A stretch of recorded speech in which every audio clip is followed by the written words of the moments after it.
कला कोई बाहरी वस्तु नहीं, वह आत्मा की वह सूक्ष्म धड़कन है जो व्यक्ति को निरंतर सृजनशील बनाए रखती है। और इसी अनवरत धड़कन में धरा है एक प्रकाश सूरज सा तेजस्वी प्राणवान डॉक्टर सुरेश पुष्पाकर।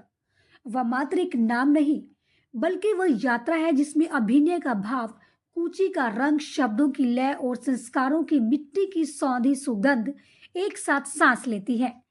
डॉक्टर सुरेश पुष्पाकर नाम लेते ही सृजनशीलता, संस्कार और कला सम्मान का त्रिवेणी संगम आंखों के सामने आकार लेने लगता है। वे उन चुनिंदा व्यक्तियों में से हैं जिनके भीतर कला केवल कौशल नहीं, बल्कि जीवन का धड़कता हुआ भाव है। कला, साहित्य, पत्रकारिता और रंगमंच, इन सभी क्षेत्रों को अपनी विविध प्रतिभा से आलोकित करने वाले डॉक्टर सुरेश पुष्पाकर एक निरंतर सक्रिय, दूरदृष्टा और सांस्कृतिक चेतना के संवाहक हैं। प्रतापगढ़ की मिट्टी में जन्मा एक बालक चंडीगढ़ की कलात्मक गोद में बड़ा होता है। वहां के नीले आसमान में उभरते कल्पना के बादल, फाइन आर्ट्स की कक्षाओं में फूटती रंगों की भाषा और थिएटर की रोशनी में चमकती आंखों की भावधारा उसके व्यक्तित्व की मिट्टी को धीरे धीरे रूप देती है। गवर्नमेंट कॉलेज ऑफ आर्ट से मिली उच्च शिक्षा के साथ उन्होंने समझा, कला कोई पढ़ाई नहीं, जीवन को देखने की पवित्र दृष्टि है। जहां आत्मा बोलती है, 1982 नाटक अंधों का हाथी के सूत्रधार के रूप में उन्होंने पहली बार स्वयं को दर्शकों की सांसों में टिमटिमाते पाया। यह अभिनय का नहीं, आत्मालोक उद्घोष था, जहां संवादों से अधिक संवेदना बोलती थी। रंगमंच उनके लिए केवल अभिनय नहीं, मानवता की आवाज था, जहां हर चरित्र की पीड़ा उनकी अपनी बन जाती थी। एक साथ ही कलाकार की समृद्धि, उनके पास हर कलाकार के लिए जगह होती है, चाहे वो बड़ा हो या बिल्कुल नया।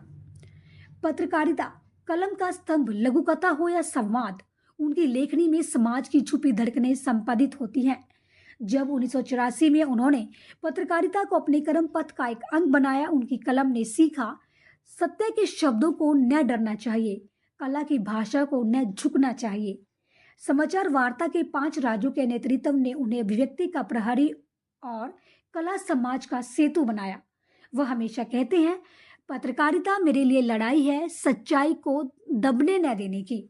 सांस्कृतिक आयोजनों में नेतृत्व, 1986 में चंडीगढ़ की प्रथम सौंदर्य प्रतियोगिता के सफल आयोजन ने उनकी प्रबंधकीय क्षमता को उजागर किया।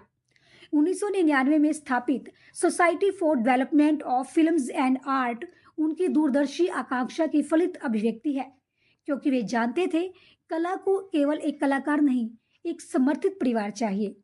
कला, प्रदर्शनी, कार्यशालाएं, फिल्में और सांस्कृतिक आयोजन, ये सब उस बीज के पुष्प हैं जिसे डॉक्टर सुरेश ने अपने नाम के अनुरूप सुरभित पुष्पाकर बनाया।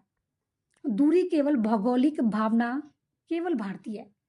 वर्ष 2025 में वे इंग्लैंड पहुंचे, मगर प्रवास ने उन्हें विस्थापित नहीं, विस्तारित किया। विदेश की धरती पर भारतीय कला के रंग भरना, यह उनका सांस्कृतिक तप है।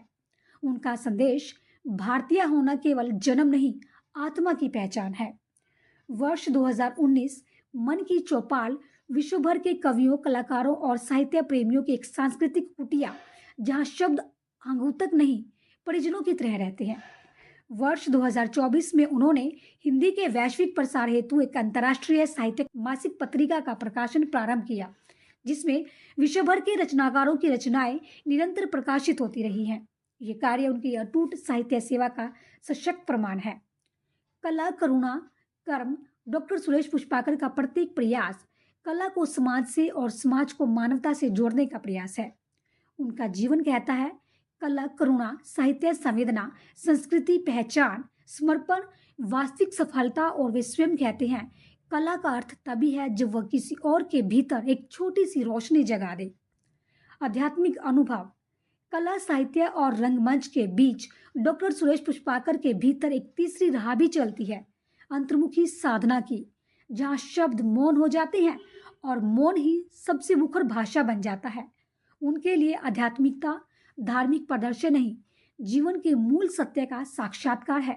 वह कहते हैं, ईश्वर को मैंने मंदिरों में नहीं, कलाकारों की आंखों में देखा है, जहाँ अपने सपने प्रार्थना बन जाते हैं।